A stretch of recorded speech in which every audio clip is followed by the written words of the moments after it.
So hey guys, welcome. I just have to put it all public, like share it and sort out the settings. I'm sure you always wonder what I'm doing at the beginning of these streams.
This doesn't look right. I don't look like that.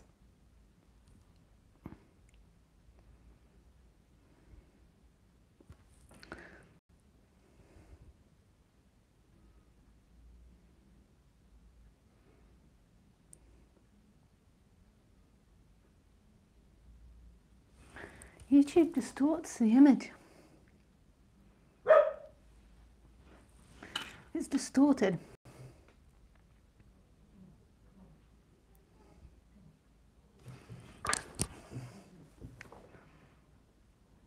It's funny. Hello, Khaleesi. She's not happy. I've been out shopping with my mum, and Khaleesi's back, and she's like, "Walk me."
Oh my God, she's just staring at me, Khaleesi, through the door.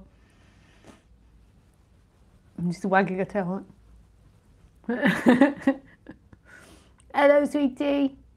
I'm sorry, I'll walk you after. I'm sorry, my love.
So hi guys, welcome to live stream. If you want to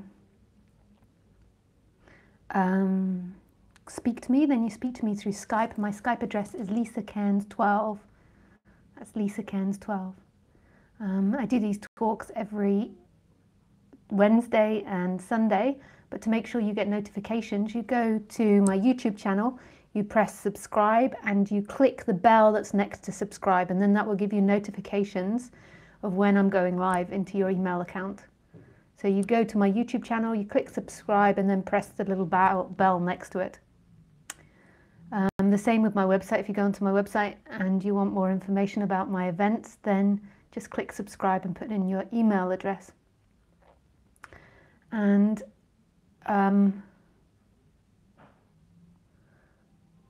if you want to come to one of my events, my next event is over Easter 2018. It's Easter 2018, where the years just keep flicking by. And that is the end of March through for a week. And that's in the south of Spain, which is a beautiful spot near Malaga, so the south of Spain. So that time of year, it's not like super hot, but it's warm, like light jumper or t-shirt. And I like that. I mean, I've held retreats when it's really hot before, and it's hard doing talks when it's super hot. People fall asleep often, and it's harder, I think. So I never attempt to do talks when it's super, super hot. So there it's like 20, maybe 25 at that time of year, which to me is lovely. I like that. It's my favorite weather. And it's in the mountains with beautiful views. It's my favorite place. It's the only place I go to at the moment to do retreats.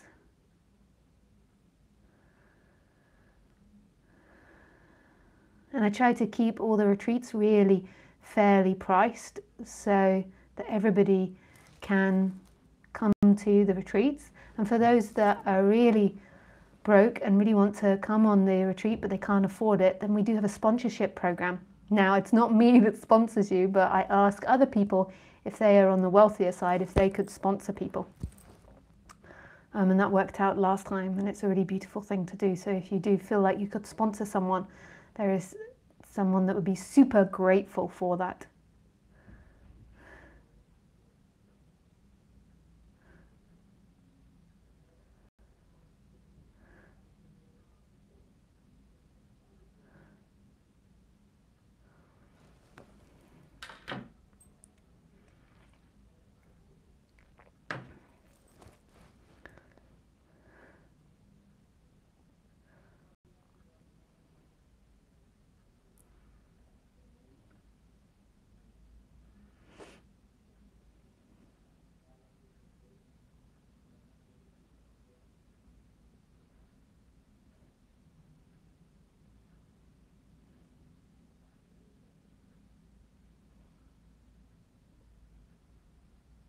So today I thought I would do a talk on confusion.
So,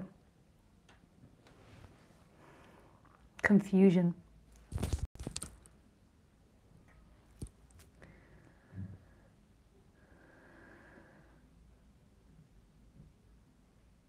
So I'm just going to say a disclaimer first. So know that everything I say isn't truth. So it's not that what I say is the gospel and I'm asking you to believe what I say. In no way is that the way this talk is. I know that's what you're used to, and when I say that what I say isn't truth, you think what I'm saying to you is that what I'm saying is a lie or untrue, and that's not what I'm saying either. The way that I see things is that you don't have a fixed truth. It's an objective reality,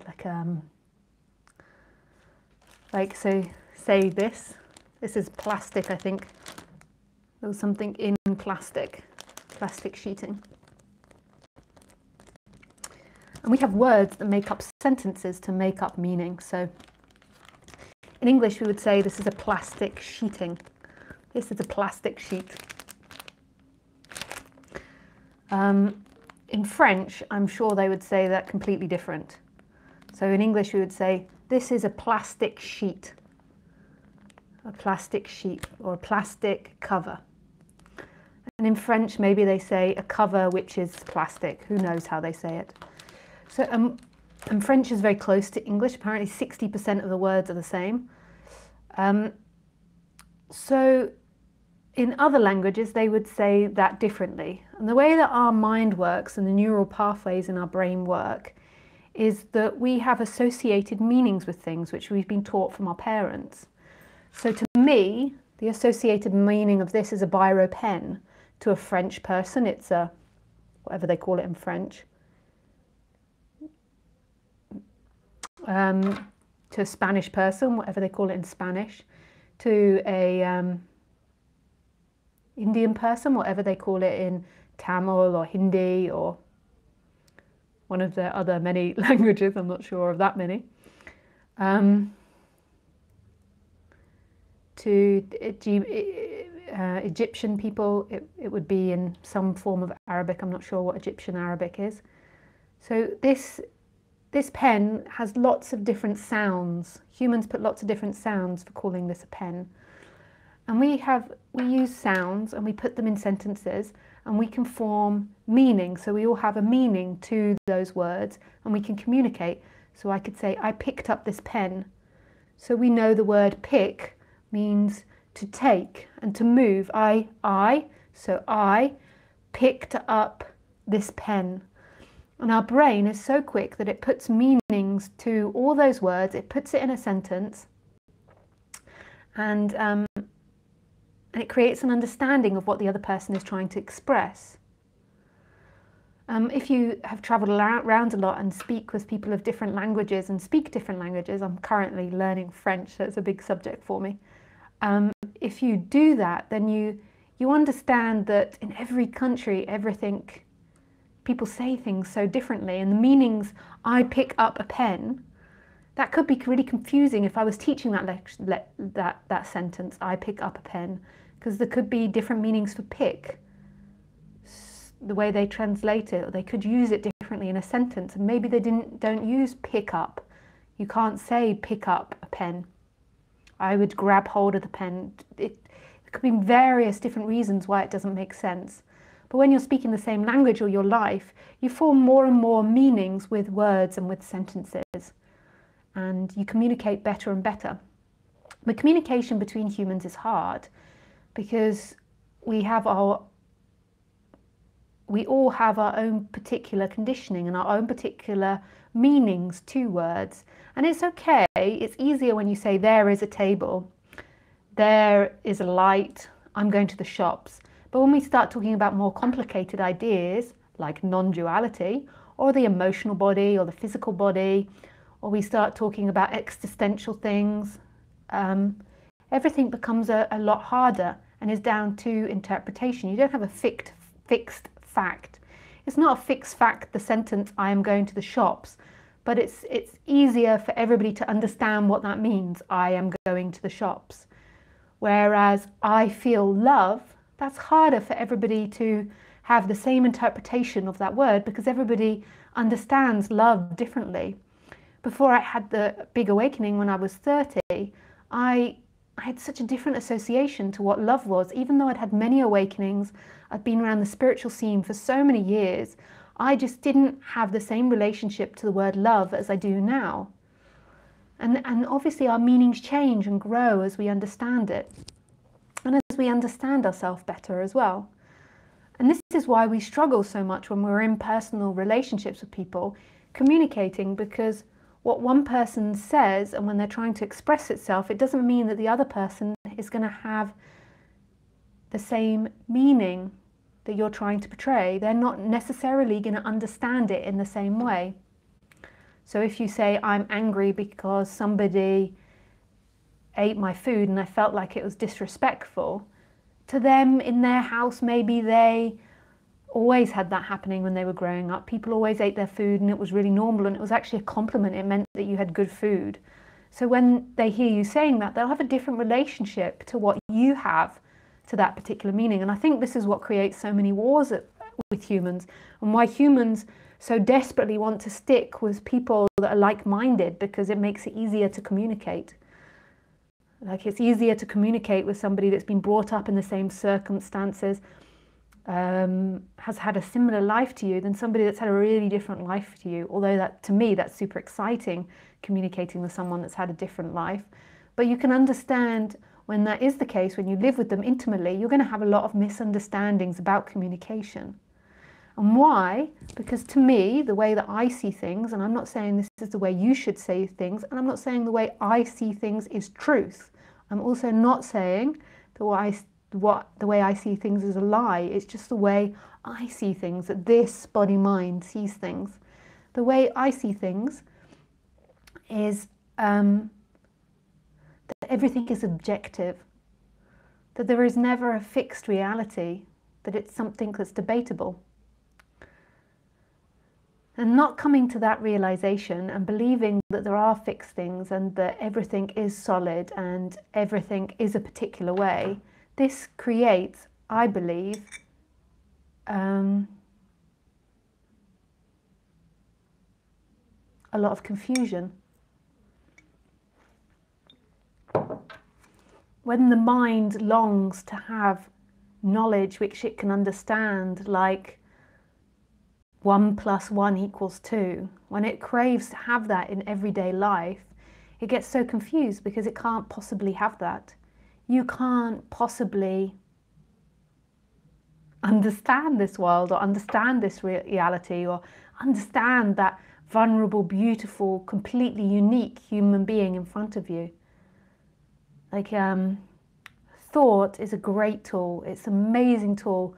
We have done so many beautiful things with thought. So thought is a great thing.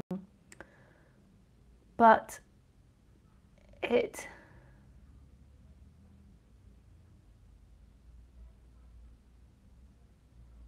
not a truth.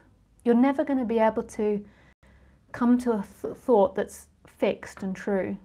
So say if you have the thought, you realize that, you know, a big mistake that you've made all your life is always seeking for love in things. So say you realize that, you might believe that that's a truth. That's a truth, and it might feel so profound, and you might try to hold on to that thought. But that thought was just relevant to when it was relevant, and then it's not a truth anymore. Then what's happening is what's happening. It's objective. So you might think, okay, non-duality is that there is no body. And that's like a great way to try to describe it, that there is nobody looking out of these eyes. There's this body-mind, this character which is expressing and talking, which life is talking through. But there's nobody actually experiencing. There's not somebody in time experiencing this life. That somebody in time is being experienced. And so that might be such a relief and so profound for you to realize, or maybe you realize it more and more over time. And then you begin to think that's true. And as you begin to think that's true, you begin to step into another illusion, something else, which you put tightly around you, and you try to hold on to that. And that will begin to make you confused over time, because that's not the truth. And that's not the nature of reality. The nature of reality is that everything changes, including thoughts and belief systems. The only thing that we can say is true and reality is what's happening. That's all we ever have. And even trying to say that isn't truth. It's like that isn't the way it is. All we ever have is what is. That's the reality. Everything else is debatable. Everything else comes and goes. Everything else is depending what you compare it to, because that's the fabric of language, is comparison. The truth is that this is, and that everything comes and goes in this, and that this what is an absolute mystery for the mind.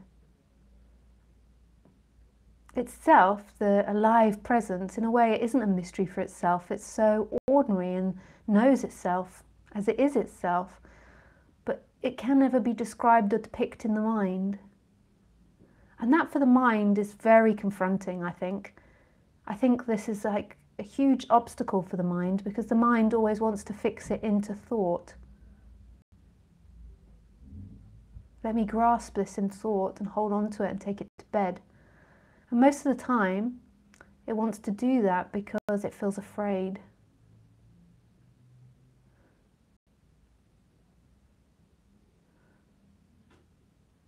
That person feels afraid.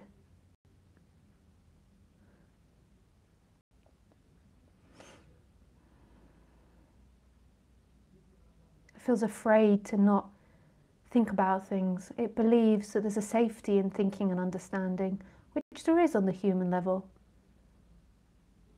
But you know, for understanding, you know, potential dangers, that is a safety. But then there's always going to be new potential dangers. The mind is never going to make it to an end. The mind will always think of something else and do something else and change. That's the nature of thinking. That's the beauty of thinking, and that's how it's meant to be. The thoughts, the mind, thinking is always meant to evolve and change and develop. It's never meant to be stuck. Like if you think about 100 or 200 years ago, the way humans think to the way humans think now, like if you'd been alive those whole 200 years, you'd have had to get used to the idea of changing your ideas. Like, you know, I don't know if it was 200 years ago they still believed the world was flat, although some people believe that now. But like cars, the internet, communicating through a phone, like all these things, like women voting, women having jobs, although women might have had jobs in the past, but most women didn't. So many different things, the internet, the sharing of information. The person would have had to been so open to evolve, to let the mind evolve. And it's the same with non-duality. Like the ways we try to point out non-duality is that non-duality cannot be spoken of, but what we're trying to, or what people are trying to show, is that what you already believe isn't a fact. It's like opening up that mind. Like stopping that mind trying to grab hold and keep everything, because well, it does that. It makes a condensed, separate self, and that feels like reality, that feels like the person. And as that mind begins to relax, then something else is seen that was always there, that was always present. Like it's always been this present moment, right? It's never been something else than this. It's so exciting, all the things that are happening there and the changes that are happening in humanity. The internet,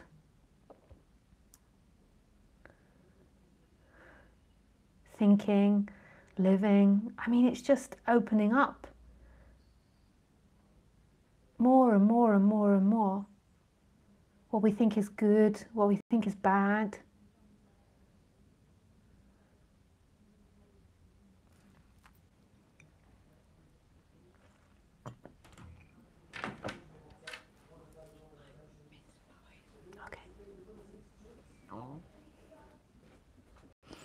Hello, beauty.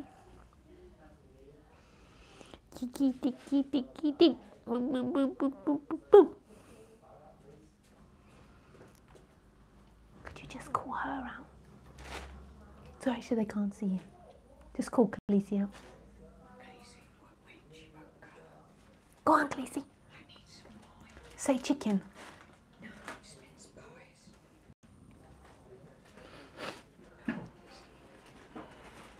No, to Khaleesi. Mince pies won't work. No, say it, not give it. You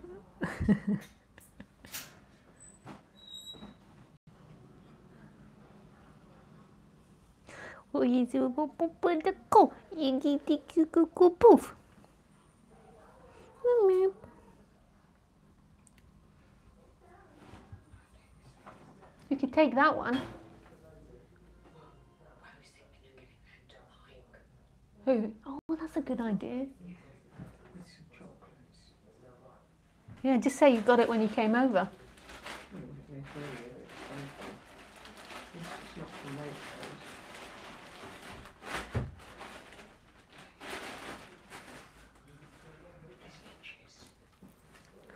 Yeah, I bet it does. I don't know how you're going to keep fitting that. Call, just say chicken. Chick, chick. She's wise. She knows there's none left. Dad gave her the last bit. Oh, he did? Chick, chick. Go on, go get your din-dins. Yeah. Go on.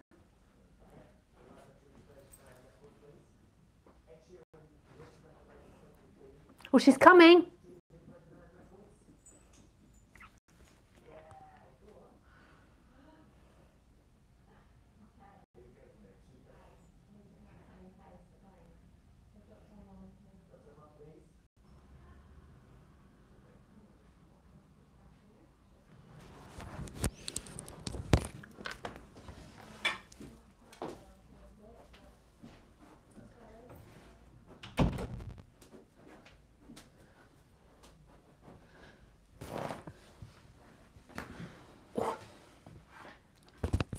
Get old.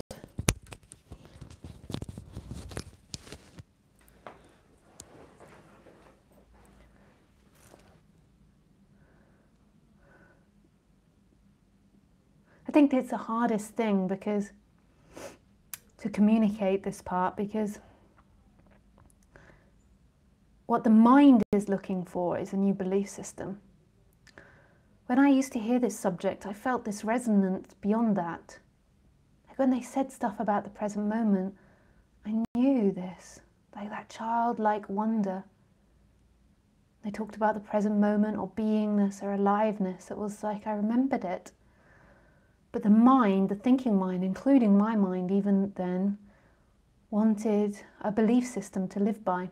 And these belief systems can be actually really beneficial. You can use these belief systems, but just know they're belief systems. So sometimes when you get into this subject, your mind is, you've got into negative belief systems and difficult belief systems. So you can take on new belief systems, like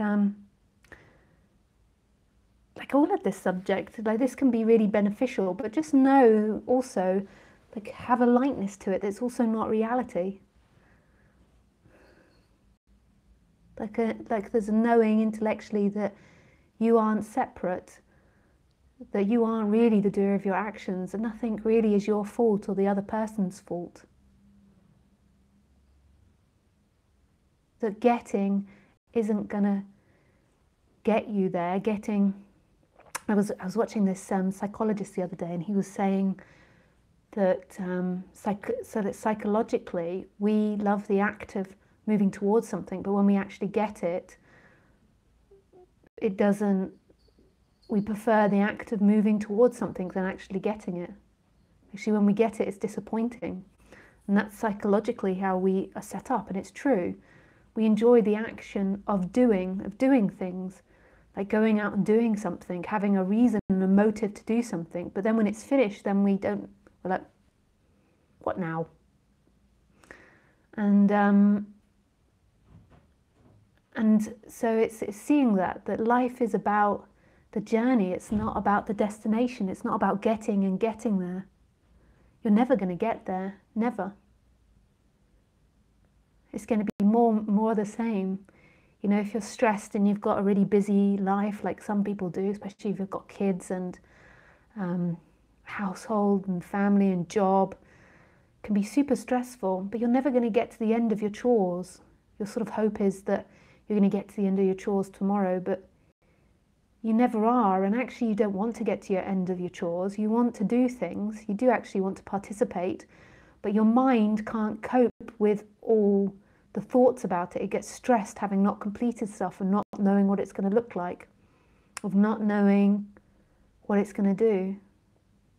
So it's just seeing that mentality, seeing that addiction to believing that you've got to get it over and finished, where really you don't want to get it over and finished. And the reason that you want to get it over and finished is because you believe you'll arrive. And that arrival feeling that you're looking for is actually the presence, is actually this alive presence that's right here. It's not something that you achieve or get.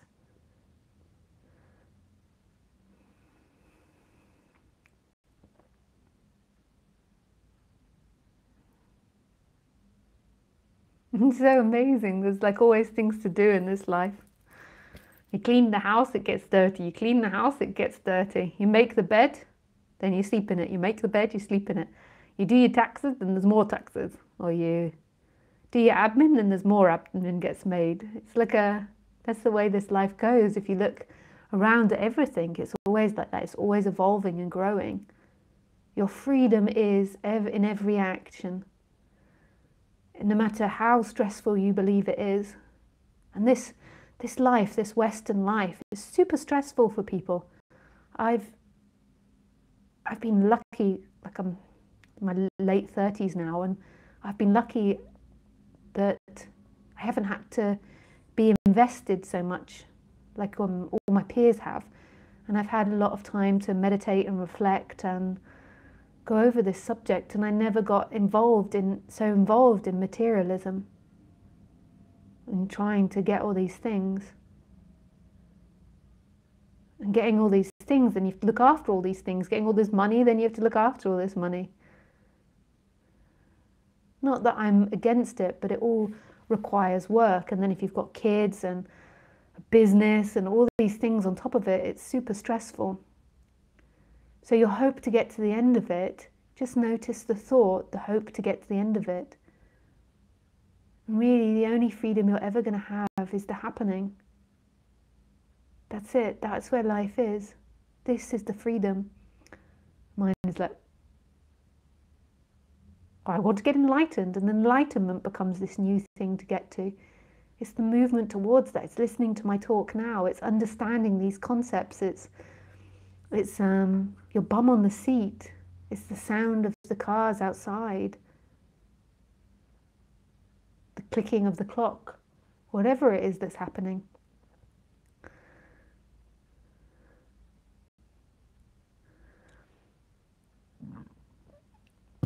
Oops, pardon me. I do apologise for burping. It's very, very rude of me in English society. In Indian society, I know it's not so rude. One time I went for a Nadi leaf reading. This was in my 20s. It was so funny. And the guy that was reading the Nadi leaf, it took so long. Nadi leaves are like these big leaves that have been put away for 5,000 years and they've got your future on it. And we were and it took so long. It took like 8 hours for them to find the Nadi leaf. And finally they find my Nadi leaf, and I go in, and then there's the Indian guy, and then there's a translator. So the Indian guy that reads the Nadi leaf, and then the guy that translates. And it was just after lunch, I think, or dinner, or some meal. And anyway, the guy that was reading my Nadi leaf in Tamil, I think it was. No, actually it wasn't Tamil. Forgot what language it was, but in India. And he was reading it, and as he was reading it, he did it in a song, so they sing it to you, and then the other guy's translating. He's like,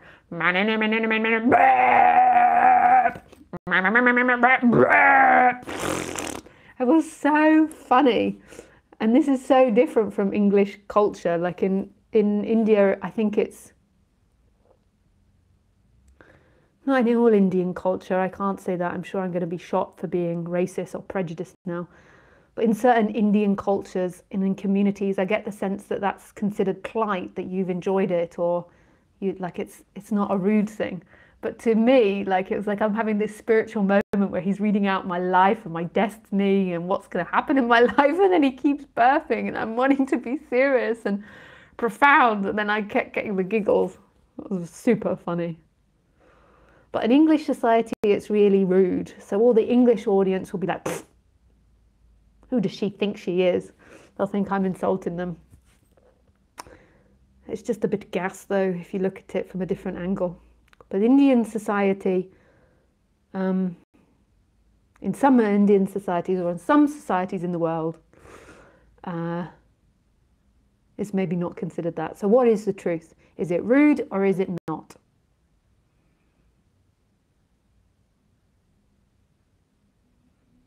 Rude or not? Which one's the truth? Which one's reality? Do I go to jail for it, or do I get commended for it? This is the same with everything.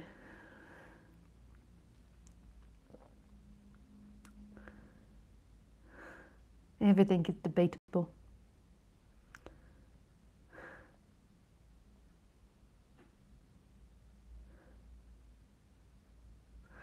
Okay, so I take some questions now, just because I have no idea how that's being heard.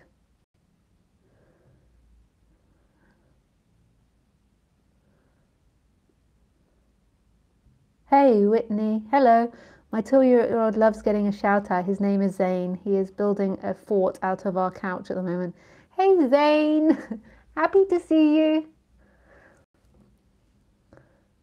Hi, Richard from Oregon. Hi, Matisse.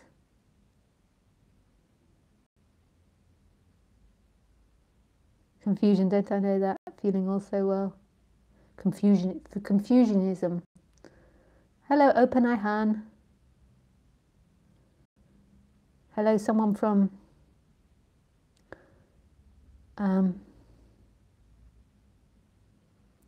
Poland.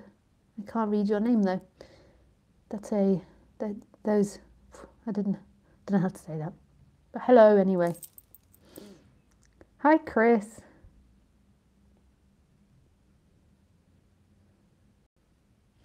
Hi, Lisa. How can you relax into presence when you cannot know when you have relaxed into presence?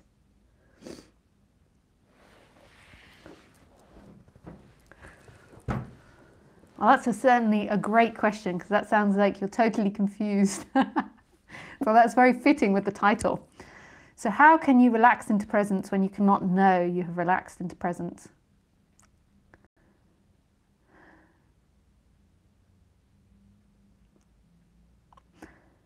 So don't take what teachers say too seriously. Try and use everything that a teacher says or a speaker says to,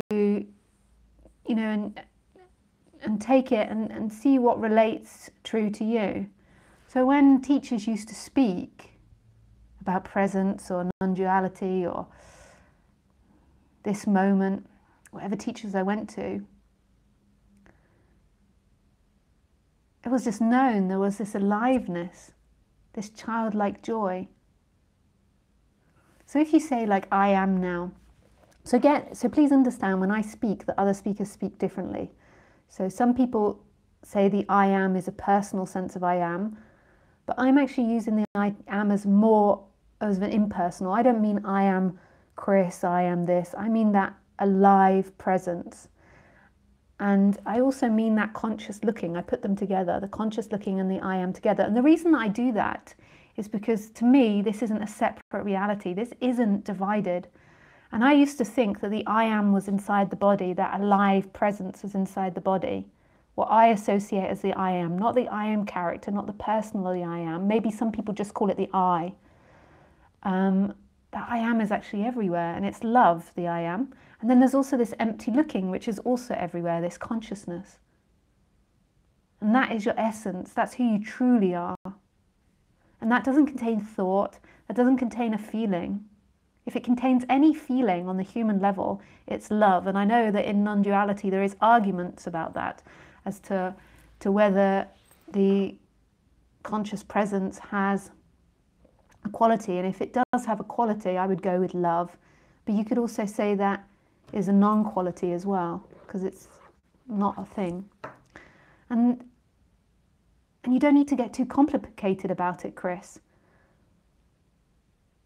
Like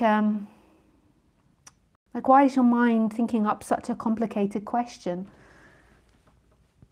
Like, just decide to yourself what presence is.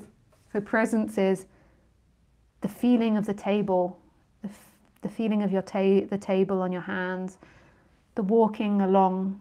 I just knew what they meant when they said it. It was like my body, well, not my body, but something came alive when it was spoken about. So just use that. And see that when your mind is doing that, your mind is trying to stay in thinking and in this conceptual reality, and that's not where presence is. Pardon me again. I don't know, I'm not English, what can I say? I'm from a society where that's acceptable.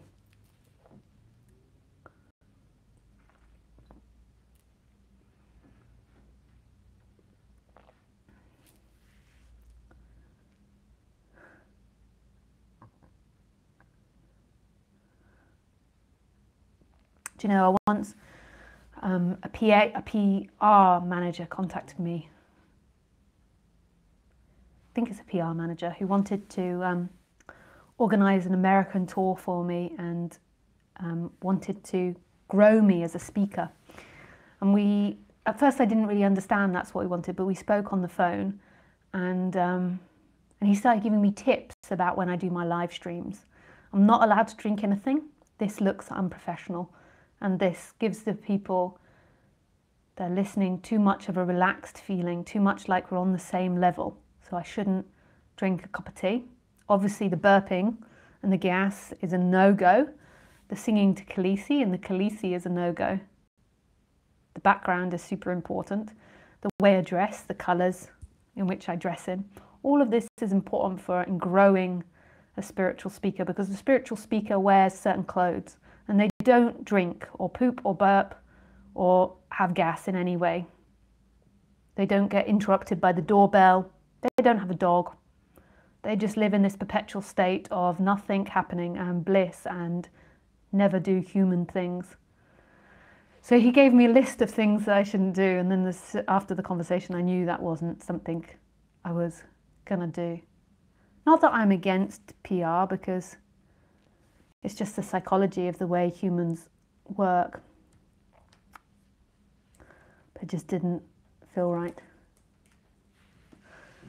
But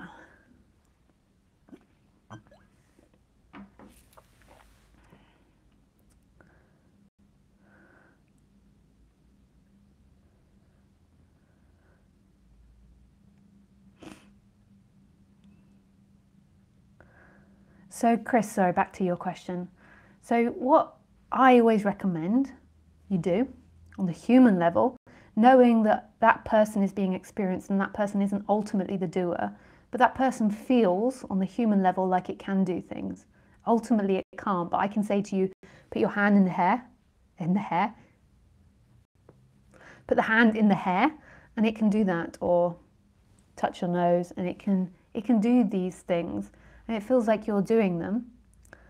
But the question is where do those impulses come from and who is doing them? And then it's seen that there is this human which has the feeling of free will and choice, but beyond that it's all coming from no place, no time, this innocent, spontaneous expression. And to live a more free human life is to know those two places in conjuncture. So Chris, what you do is you go down to the feeling. When your mind is producing those sorts of thoughts and creating confusion, you go, okay, I'm feeling confused. I don't know what she's talking about, and I don't know what presence is. So you acknowledge, where is the feeling in my body? Where do I feel that in my body? Where do I feel the emotion of confusion? And you say, in my heart area. So in my heart, it hurts. In my heart, I feel like I've done something wrong, that I'm not going to get it right, and that I'm always going to be lost, say. you just acknowledge that. And even if you're like, oh, I can't even do that, that's too confusing, just acknowledge that wherever you are. Okay, I feel a feeling of confusion, or I can't find confusion, so I feel tense. So you just acknowledge that there's tension. So you just acknowledge that feeling and acknowledge that your mind is trying to fix that feeling. It's trying to get to balance. So what your mind is trying to do is it's trying to get me to be more accurate so you can stop feeling that sense of confusion. Just notice that. And notice that that's your particular conditioning, that you're set up that way, that you can easily become confused. I'm projecting, maybe you don't, maybe it's just this subject, but that when you become confused, your mind wants to get the answer in the outside to not feel confused anymore. And that's okay, but just notice those feelings and those sensations and see that that is the vessel which is being looked through. So your body is set up that way, and in that moment, conscious presence is looking through that. Live presence is looking through that. And the actual freedom, what you're truly looking for, is that alive presence, which is right here, right now. But because you feel that discomfort in your body, your mind is trying to get you to find the answer in the future. That's okay for regular everyday stuff, but just notice in non-duality, and ultimately, you're never going to get to freedom in the future. Freedom is right here.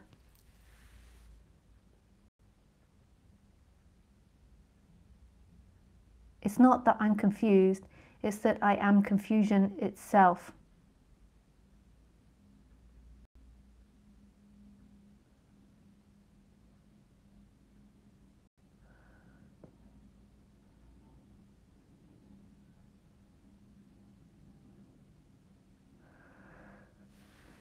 Well, that's like a super broad statement for me to try to understand what you mean by it, and I don't know how relevant that is. I'm just expressing my way of dealing with that question and those feelings. But it's hard for me to know what you mean by that sentence, and I don't know if it's that relevant for me to understand that. But thanks, Chris. If you have any more questions, please ask. Hi, Lisa. Thank you very much for your help. Love you. Hi, Anelia. Hi, Asborn. Oh, that's a sweet picture. I've seen that before.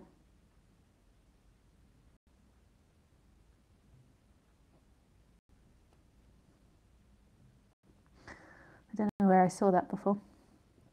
Maybe from Andreas. Hello, Lisa. Lots of love to you. There is some crackling sound coming through when you speak. Oh, maybe that's because I'm too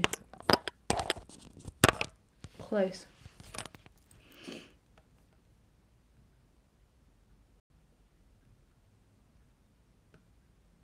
Let's have a look. Hello? Hello? Hello? Hello? Hello? Hello? Hello? Hello? Oh, I don't know why there is crackling sound. I think that might be you. I think that might be you. I think that might be you. Oh no, there it is. I think that might be you. Oh no, there it is. I think that might.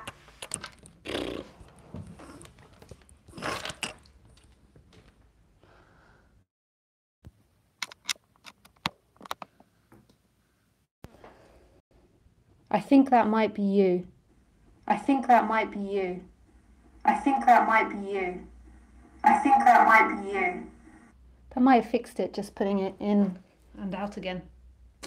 Let me know, guys, if it's still crackling. Thank you so much, Eddie, for telling me that. It's hard for me to tell all the technical stuff that's happening. But I put the microphone further away. Or maybe you've got it up too loud. Hi, Jim. Hi, Karen.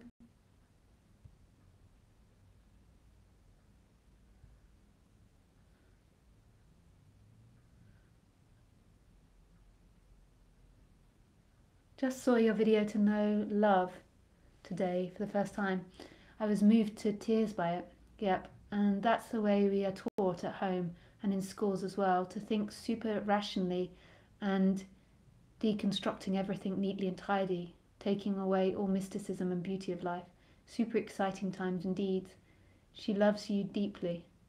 If one is truly love and respects, one should learn to appreciate every aspect of one's ordinary life, I think, including burping and farting, normal stuff. Ha, poor advice, how not to be yourself. Doesn't ring true. Just a little crackling, no big deal. Hi Fabio from Brazil. I found out about you last week. Your videos are so helpful. The last two I watched, one from Sunday and another from September, were just what I was needing. Thank you. Oh, always pleasure, Fabio. Hey Deanna. Can you please speak about the perception of oneness? I just have to go to the toilet. Excuse me.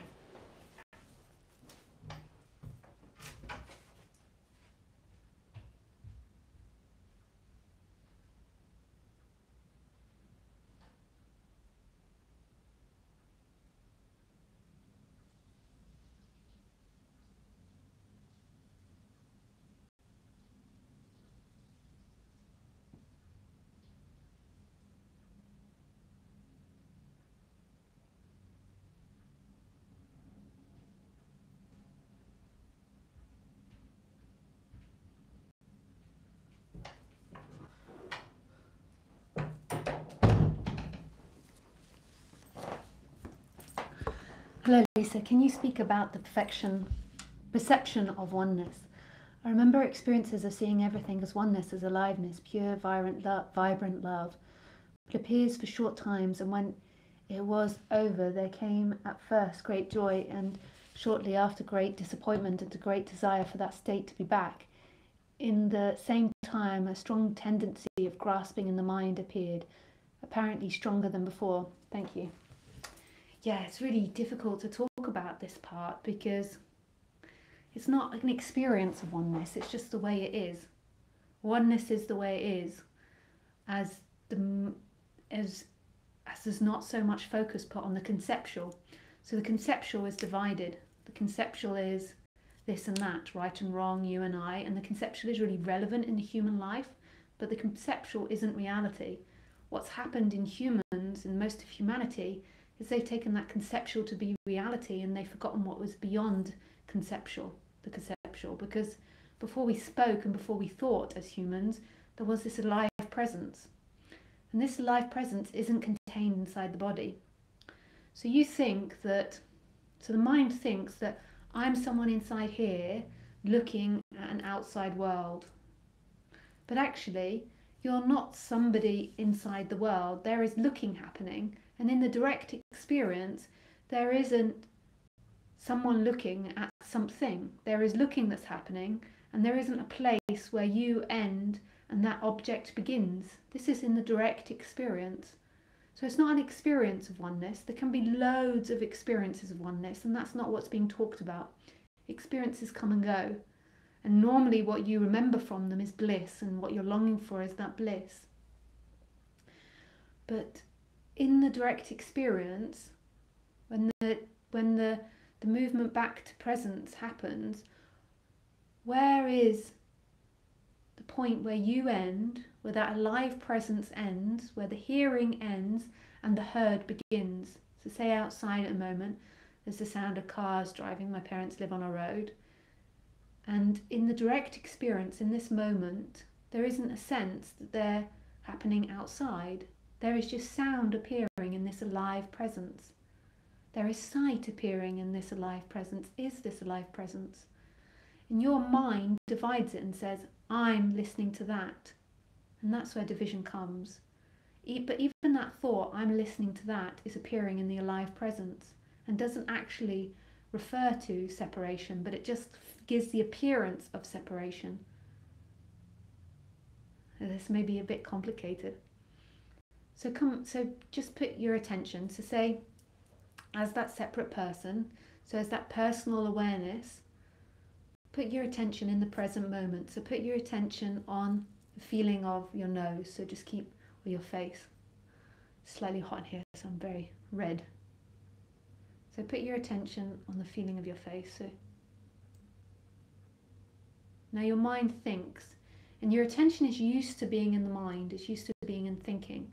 So it's like, oh, my face is dirty, or my face is super smooth, or I need to shave, whatever it might be.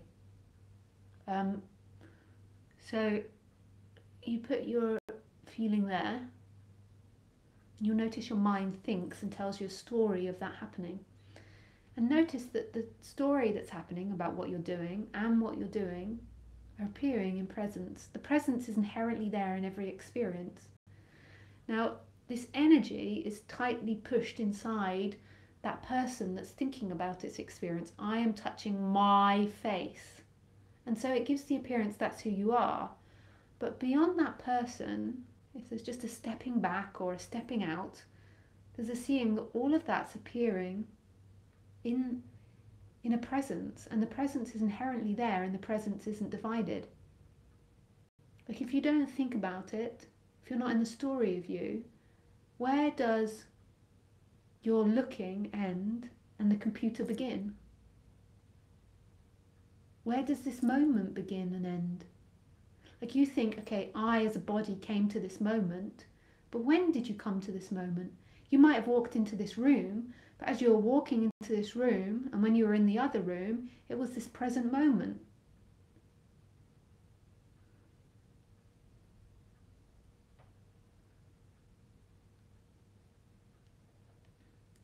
You never left the present moment. You never left presence. You've never arrived in presence. It's always been now, now, now, now, now. And it's a remembering of this, and it's a relaxing back into this. The mind believes I am somebody here that's behind my eyes. This is me. And I look out from these eyes, and I'm in relationship with others. Really, who you truly are is not in relationship. There is no relationship. There is only what is. There's only experiencing. And this is the side that's been forgotten, this oneness. Now, that's not an experience as such, because it's already inherently like that. In every experience, it's always been this presence which has not been divided. But there's just an opening to it. There stops being such an attachment to the mind and to seeking for freedom in time. There's a relaxation in that person, and then a different possibility presents itself. Now, that's not something for you to obtain or get. Like, don't use me as something to make you feel like you're not enough. Use this to deconstruct what you believe, because when I point out something, you then might begin to think, oh, she's got something I haven't got. And that's not true either. You've got that presence. You are that presence. It's just you're focused on duality, on what you think. The focus is on what you think. So what happens is when I speak like that, your dualistic mind then thinks she's better than me, and I'm down here and she's up there. But I'm trying to point out something that's beyond that mind that can think in opposites and thinks she knows more than me, I know less than her. She's more enlightened than me, I'm less enlightened than her. I'm pointing about something beyond that, that's not in that world, which is inherent in your experience all the time. Sometimes what needs to happen is there's a relaxing of that person, which isn't about you getting to this, because you can't get to this, you are this, but this person needs to relax because it's so bent on getting freedom in time. It's so fixated on getting freedom in time. So there's many things that other people have suggested, and this is my suggestion, and just go with what works for you. Is you can move your attention to that alive presence of what you are. And if you think, I don't know what she means, I don't know what she's talking about, just the present moment. If you need that language, then just the present moment, just what's happening, your bum on the seat, the sights, just move your attention to that and feel that alive presence that's here. And you can just repetitively do that. When there's deep suffering, or when you're getting into a big mental story about something, so when your mind keeps repeating about a stress that you have, or a problem that you have, or a person that's annoying you, then you can do an emotional release and an emotional work. So then you say, okay, so this person at work is just such a bitch when they do this and blah blah blah blah blah blah blah blah. So then just go into that feeling. What does that person make me feel? Acknowledge where you feel that in your body. I feel it in the pit of my stomach. They make me feel afraid. They make me feel like I'm going to lose my job or something. So then just acknowledge that feeling, that when you interact with them, that you feel afraid. And just acknowledge that, and acknowledge that your thoughts are coming from that. And you can put some attention into that feeling, and you can maybe remember back to past experiences when you've also felt like that your dad used to make you feel afraid, or your babysitter used to make me feel afraid. And it's not reality that they're going to do these terrible things to you, but it's producing the feeling that they're going to do the terrible things to you, and then your mind gets obsessed with it and circles around about what they're going to do to you, and just goes on and on and on. So just notice that and acknowledge that. And it's not that it's going to fix like that, and that you have to, like, suddenly you're going to have like boom. It's that just the repetition of doing these sorts of things helps you to understand the person and relax that person through time. Even though ultimately the idea of time is illusion, but the way we communicate as humans is through that illusory world of time. So through time, it helps relax you because you understand what's happening. You understand that your thinking isn't going to resolve it. Keep repeating the repetition of the story in your head is because underneath you feel a very uncomfortable feeling, and your thinking behavior is trying to get rid of that feeling.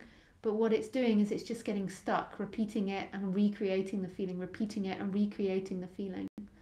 So you just acknowledge that, you expose that. You can spend some time allowing that feeling to be present rather than running away from it. And you can also remember other times when you felt like that. Like, see that it's a habit of your mind, that's a habit. And this is something I still do on the human level.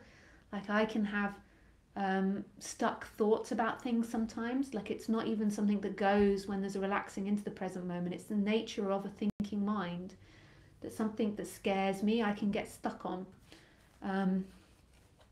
You know, like something that upsets me, my thinking mind can get stuck on, and there can be a sad feeling. So I use that technique as well. I just acknowledge that that's the Lisa personality and that there's pain.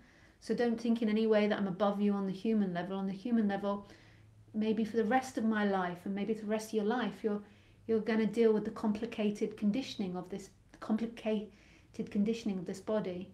And it can have positive conditioning, like you can respond really positive to certain situations, and you can respond really negative to certain situations. And that, you know, when it's negative, there's an uncomfortable feeling in your body, and your mind, my mind doesn't get too stuck on thoughts anymore. I get really quickly into the feeling, but sometimes the feeling can be painful, and I can have to have a good cry about the feeling.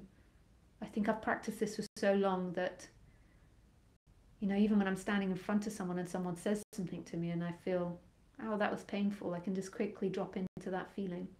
It doesn't mean that the other person, you shouldn't say to the other person, that's not appropriate speaking to me like that. I'm not meaning passivity, but it's just, I'm just super quick at it. So I could actually, when I'm with close people, they can say something and then I can just start crying. I just let that happen now, but only with a close person, not with somebody on the street or something. But I just let the feelings come up. So that's what I'm recommending you do. But if that doesn't work for you, then find a different teacher with a different way. Like, there's Byron Katie, there's loads of different methods out there. Find the one that works with you and just stick with it. So I've always stuck to that one.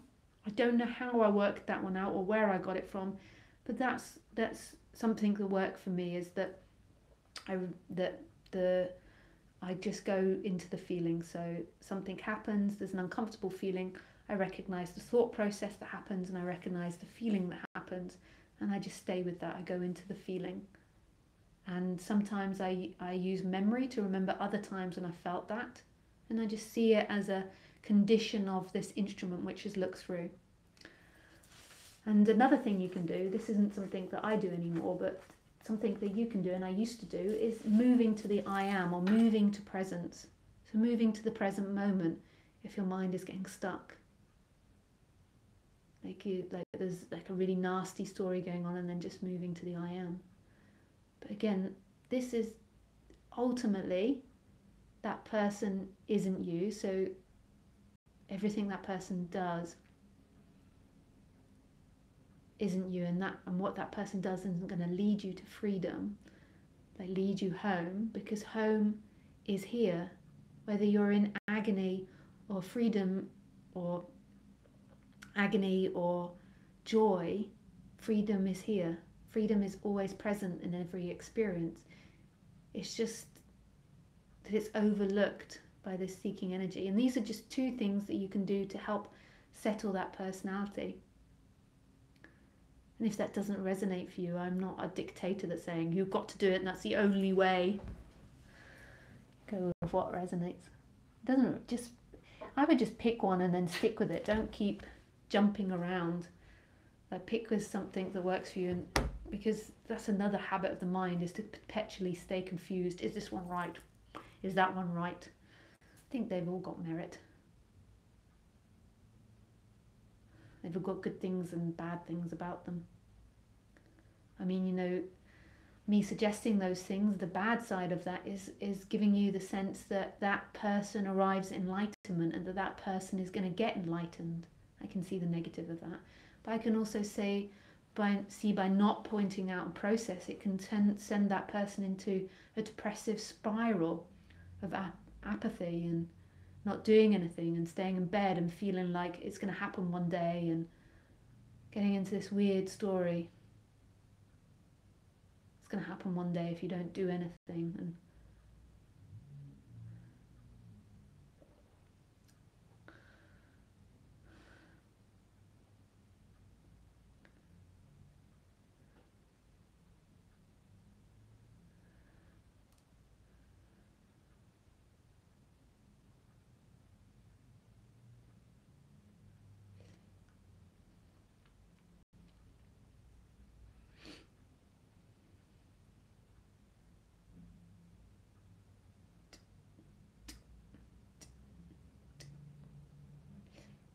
okay, back to questions. And the other thing that, you know, like listening to non-duality talks, because when you listen to non-duality talks, there's a resonance with that innocence. There's a remembering of that innocence. Sound fine here. Hey, Joan.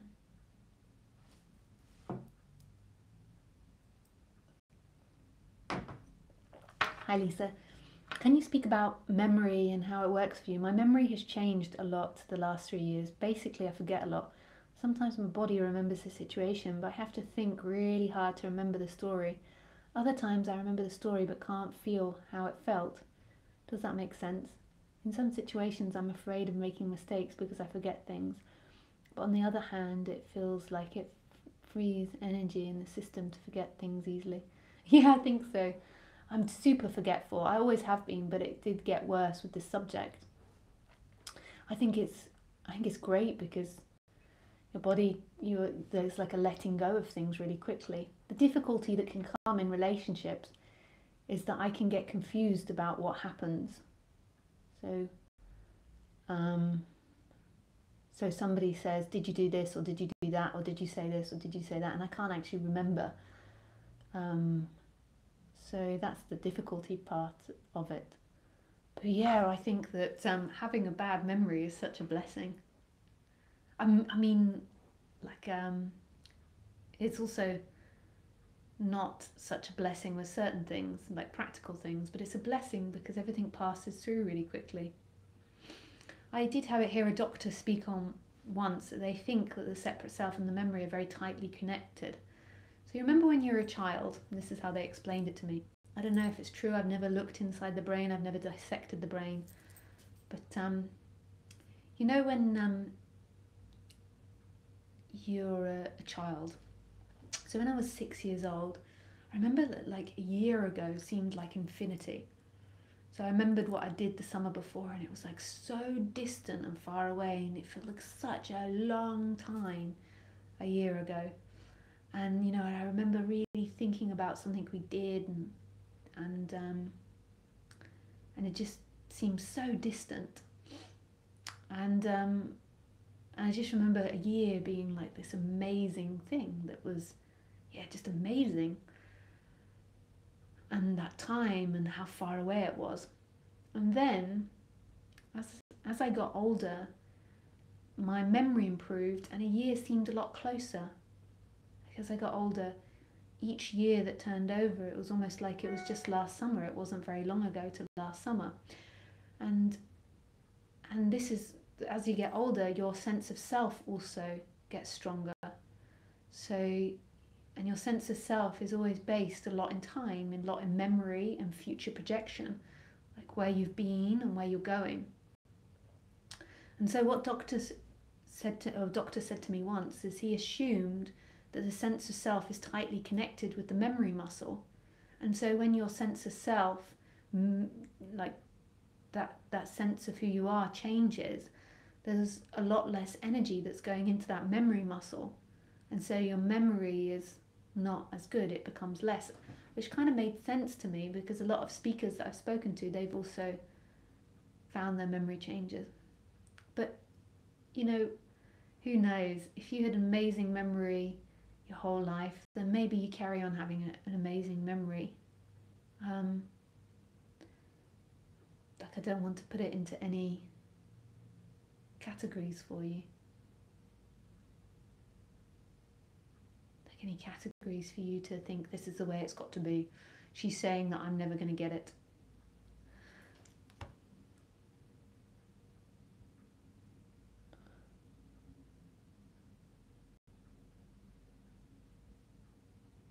Thank you. The computer's confused too. Why does mind dislike thinking? I don't know. Why your mind dislikes thinking? I'm not sure what you mean by that. Hi, Monica. Hi, Lisa. I have a question about falling into a person. I work professionally. I am in constant contact with my boss.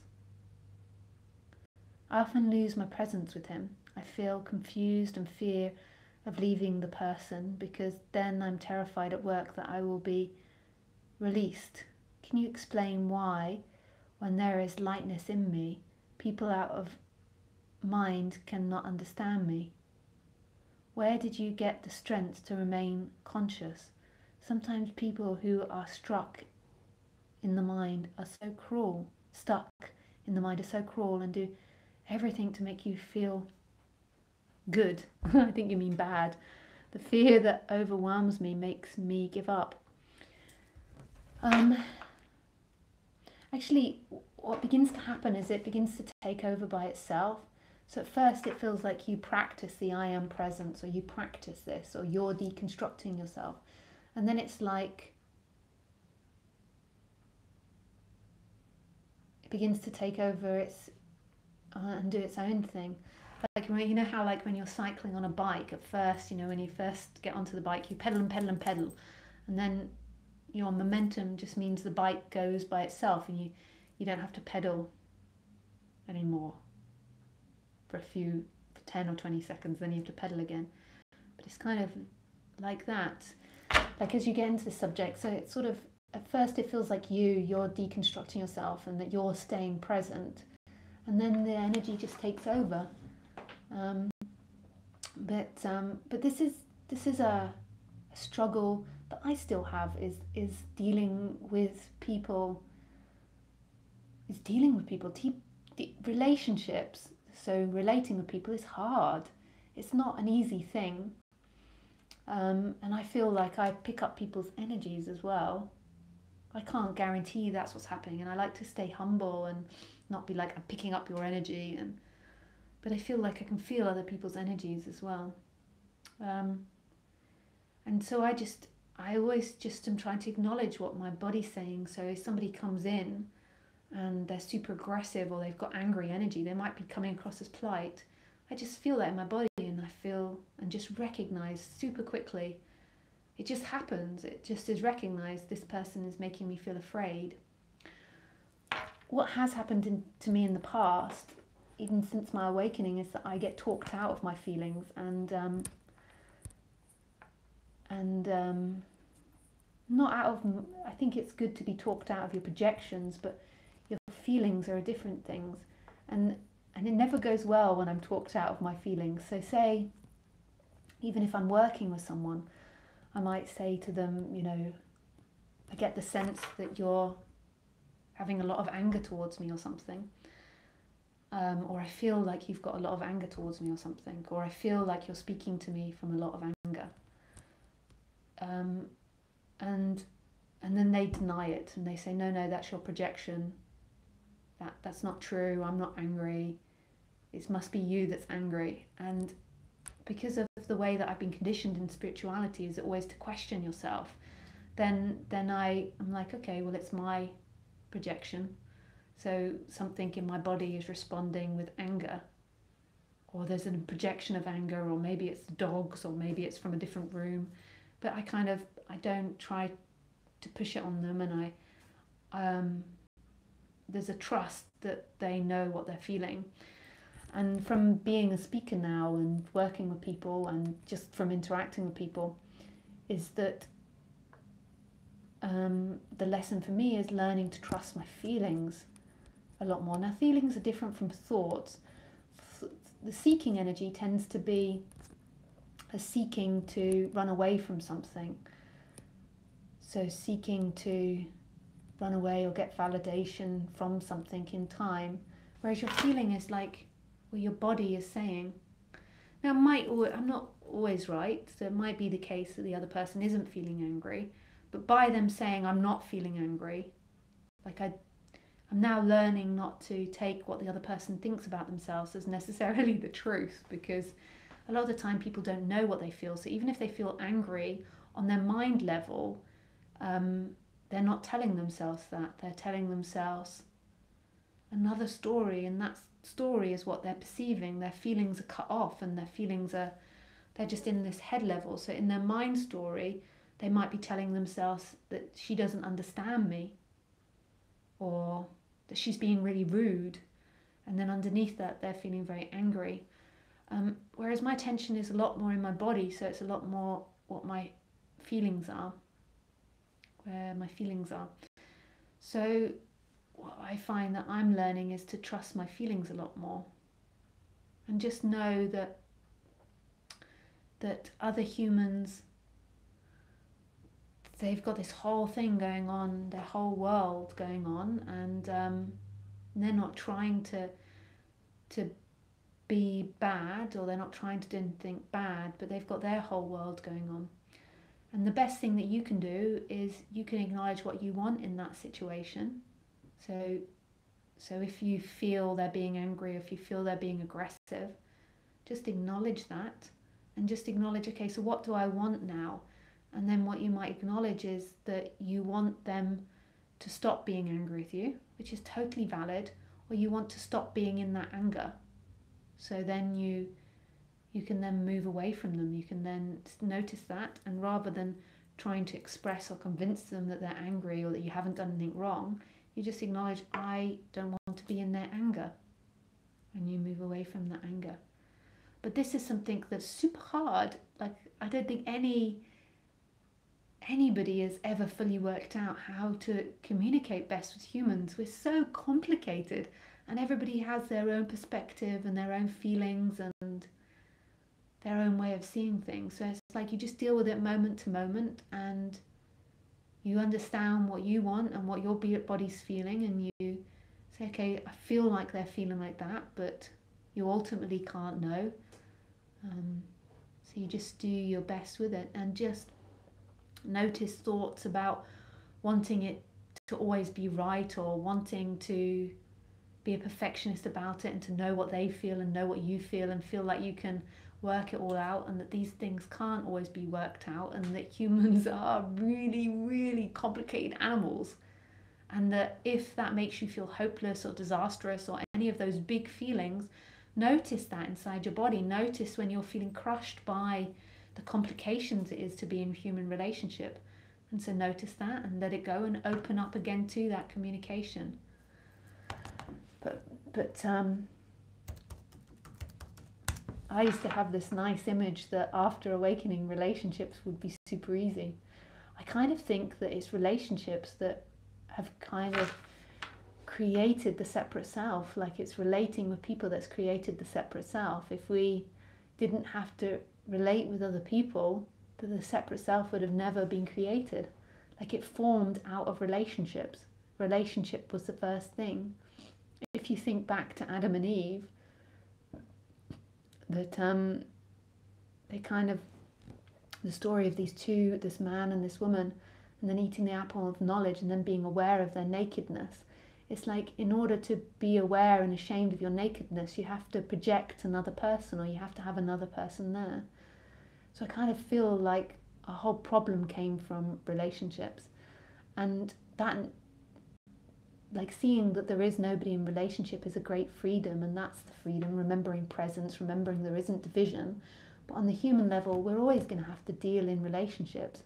And so life is creating this thing where it's like remembering this flowing that you are all one, and then trying to relate together. And that's always going to be complicated, but doing it from this more open space. And I feel like as this message spreads more and more in humanity, there will be these openings of humans, but it's still going to be a challenge communicating, because obviously all of us have our own perspective, our own unique particular perspective, and we're all so different.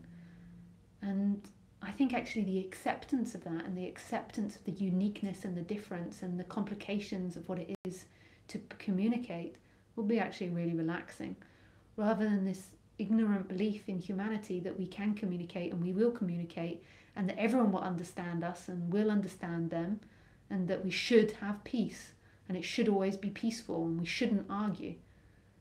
And getting over that, I think, will actually be really good in the human world.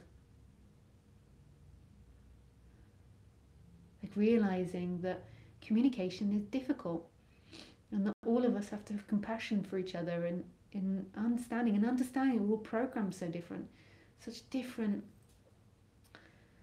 chemicals and genetics.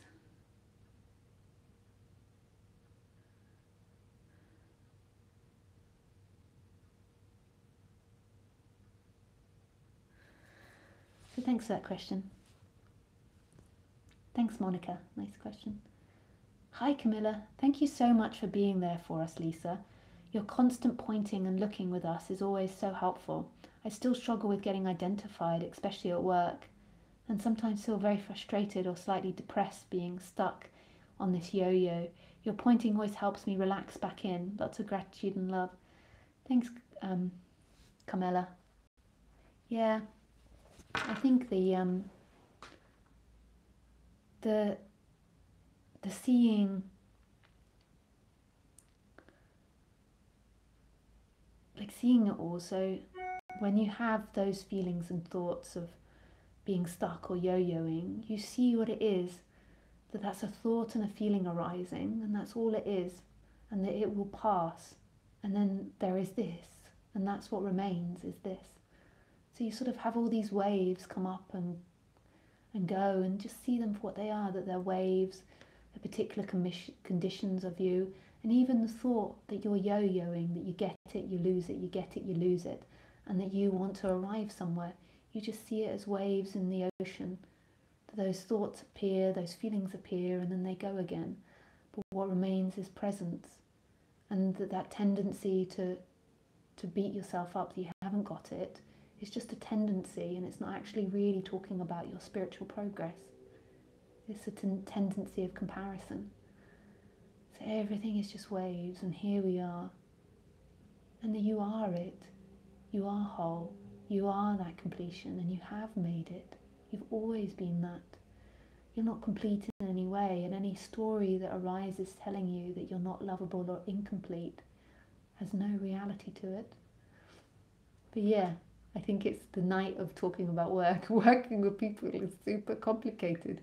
Human relationships are complicated and bring up many feelings. The more it's seen that none of those feelings, none of those thoughts are your freedom, that freedom is the presence of it. Freedom is feeling that discomfort. Feeling is feeling that frustration, feeling those thoughts. It's in it, it's not out of it. It's not in what your thoughts or feelings are saying. It's not in getting to a state of constant peace. That is simply a thought and a comparison. Thank you. Hi, Kanasta. Hi, Lisa. The way I see this after listening to you and watching your videos, non-duality is not about asking questions, because non-duality is questions. Non-duality is there should be no questions, just being. Then comes the question, does anything matter? Or should I say, does anything matter? I should just be. I find myself resisting life through my mind, like creating a network of thoughts and beliefs to resist the nature of existence. But sadly, for my mind, that is impossible. And that's true. Non-duality is nothing to do with the mind. But recognize on the human level, the human wants to have point and meaning. That's what it wants. Now, your freedom doesn't come from point and meaning. There is no freedom in that. You're not going to one day arrive at meaning that you've saved the universe from imminent destruction. You're not going to arrive at a meaning. You're not going to arrive at a point. But on the human level, that's how we function. So you have activities for the day that need to be done. And that's your point. It becomes very simple. You have objectives. So, I have objectives for the day. I have my list. I have what I would like to complete by the end of the week, or what I need to do. And that's the way that the human is. That's the way that the human evolved and survived, is like collecting. It's different from a dog. We collected food, we stored food, and that's okay for that meaning. It's like you, on the human level, that's what it's about, is survival. So you collect things. Like you go out and you collect your dinner, you collect your food, and you sit in your little nest with your little food and your TV and your entertainment, or whatever it is, and you do all these things. You go out and do that, and you trade and you barter with other people. And the human begins to become confused, because it begins to look for love, the ultimate meaning in that. And then it begins to get depressed, because it's trying to find that completion, that answer to why we're alive in the survival of the human, like in the human's daily activities to survive. And so what it does is it thinks, well, I've got to have a more meaningful life, so therefore I need to save other people in order to be meaningful. So I need to go and work in the homeless shelter or save other people. And that's meaning, is saving other people. And then it does that, and then after time it realizes that that doesn't give it what it's looking for. Because really what you're looking for is the present moment, is your essence in everything. Even in the question of why we're on this planet, and why we're alive, why we're born, why we suffer. Every question comes really ultimately from the place of looking for that love which you are. When you know that, then there is a contentment that comes, and then you, on the human level, you get on with survival, with your daily activity of cutting the wood and popping it in the fire, or cooking, cleaning, dusting, whatever it is. But you see, before, when you were looking for meaning in your daily activities, then that becomes very depressive. And you're like, where is the meaning in dusting? Where is it? Just the dust just comes again. Where is the meaning in collecting money? And there is no meaning in that. That's just this way this animal functions. Your meaning is presence, is who you are. But what can also happen is that you misinterpret that, and you think, okay, I can't do anything. I can't do things meaningful in life, because there is nothing meaningful in life. So I can't go and help at the homeless shelter, or I can't write a novel because that's meaningless. And that's not what's actually being expressed in non-duality at all. That's the confusion of the different levels of the absolute and the relative. On the relative level, the human is always working towards goals. That's the way we're set up. Khaleesi isn't set up like that. She's like, yeah, give me the dinner, give me the dinner. And she's set up to hunt when something runs in front of her, or to hunt and to then eat. And then that's what she does. But we go out and we collect things and we take them home like a squirrel. We trade and we do all these things. And so, like, some people have such super busy lives, like the life does need to become less and slower and stiller. That's true. But this isn't meaning you can't do things, that painting a piece of art isn't meaningful to you. You enjoy it and that's beautiful. Or just because you realise that you can't find the divine there doesn't mean that you don't do it. Sometimes it can take some rewiring because you're so used to that intense seeking that it takes rewiring to find that balance again. Like, it takes some time to get inspiration again, because you're so used to, like, having this sense that you've got to get there, that in doing the art or in saving the people that you arrive at presence. That's not true. Presence is always.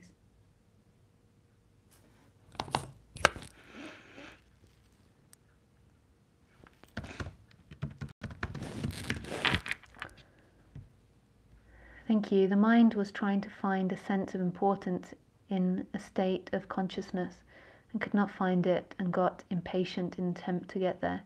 It came from feeling unimportant on the personal level. Yeah. That's nice that you can recognize that, Diana. Hi, Albie.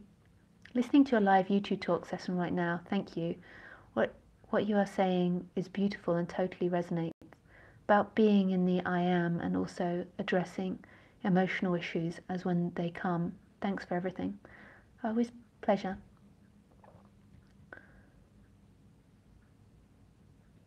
Chris. Dear Lisa, wish you Merry Christmas. Can you please talk about aggression that is connected to overuse of alcohol? Very, very close relative of mine with whom I spend a lot of time with, whenever drinks too much, becomes very verbally aggressive to me. In my body, I am becoming allergic to this behavior. It stresses me madly. I've voiced it so many times, all aspects in sober states. However, same patterns appear under alcohol. She was through many therapies to find the roots of the anger, but it keeps coming back. Thanks. It's also too heavy question, then just pass it. Thanks, Lisa. Thanks, Grace. Yeah, sometimes these tendencies are really, really strong. Like, I still have the imprint, like all this work and all these awakenings and these shifts. I still have the imprint behaviors, a lot of imprint behaviors of Lisa. Like, these behaviors are so strong.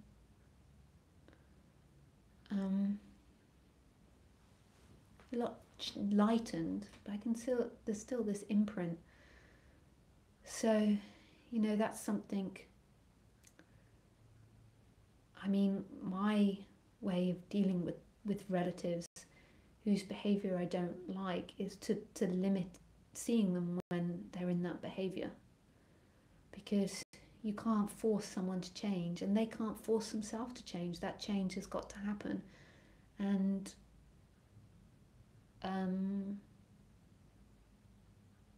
so I just remove myself when those behaviours are happening. But at the same time, you can't always know when they're happening or when they're going to happen, so you have to also take that good comes with bad. Sometimes you can't predict that, and so sometimes, when you're enjoying their personality, when they're not doing it, if they do change, then that is part of it.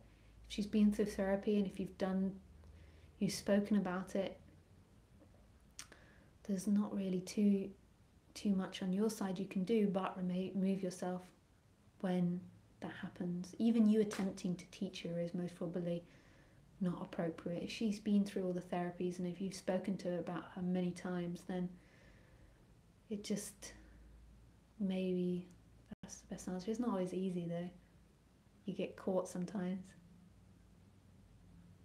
So just also seeing that human relationships can be hard. They can be beautiful and divine and easy and lovely, and they can be super hard. You know, everyone comes to this life with a certain amount of baggage. I find more and more now with personal relationships, I just take a responsibility for my stuff and I express to someone how their behavior makes me feel, but I don't attempt to teach them, because you know, to them that teaching could be interpreted in all types of ways and you could trigger all types of things in them, and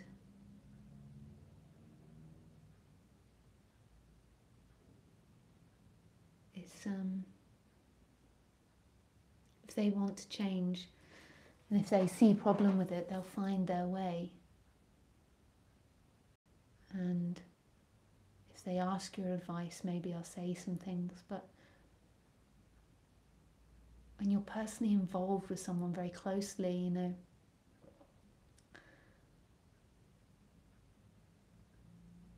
trying to teach them something can be often your stuff, you know, you not wanting them to be a certain way.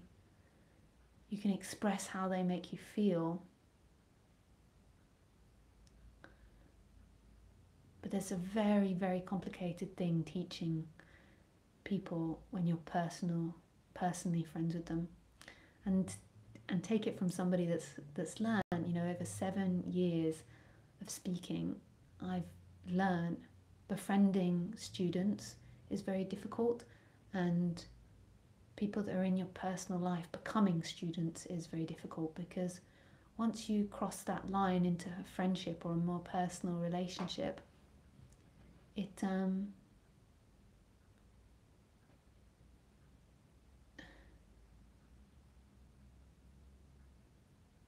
becomes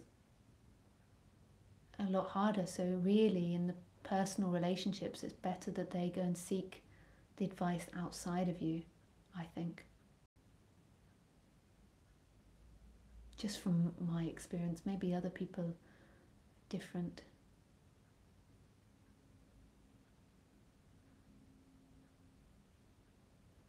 Because, you know, you've got to be careful of talking someone out of what they feel, of pushing them into believing something they don't believe, and all these different things. Because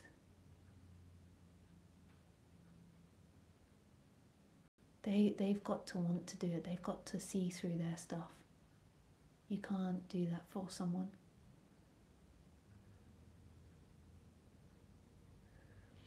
I'm a writer at the moment, actually, and it's something that I think, you know, over the 7 years, is something that I thought a lot about, is how you deal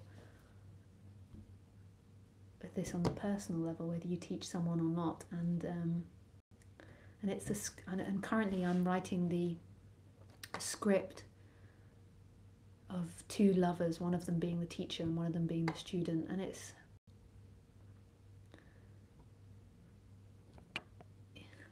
what a difficult dynamic that is. I mean, it's fascinating to write as a script writer, but because the person that's being taught, they're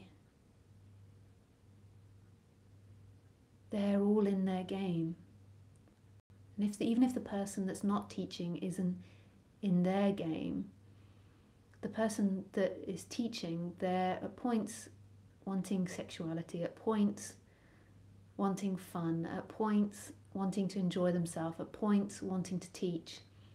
And that's fine for the teacher role, but the person that is bouncing all over the place,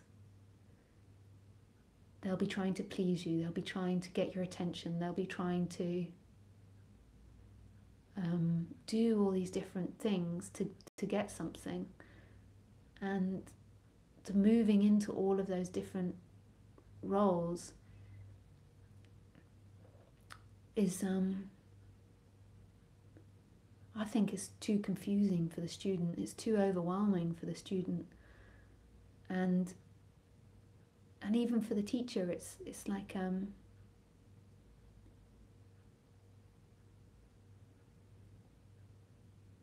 it's better, I think, for the teacher, just the one that's maybe more clear, rather that they send that person off to work with someone else, and they just love their lover, and they just express what they feel and what's going on for them. And if the lover learns off them by chance, by a side effect, then that's okay. But with the objective of being the teacher, I think that's too complicated. It's too much fire. It's too...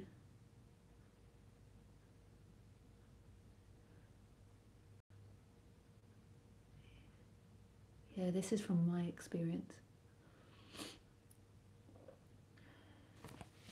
So that's my advice to you, is it's not your role to teach them. It's your role to be the friend, or whatever role it is. Thanks, Lisa. Somehow I just felt what you say. Thanks. I see what you say. I know. Love. Hey, David.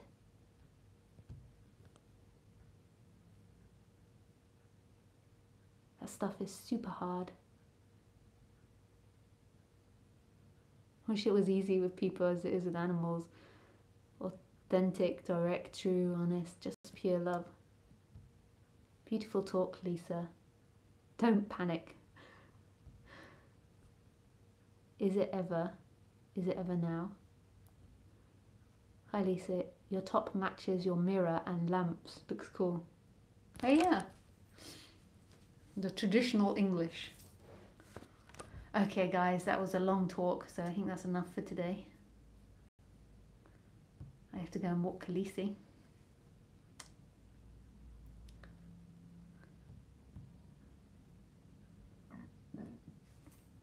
And I couldn't have held that a few more minutes.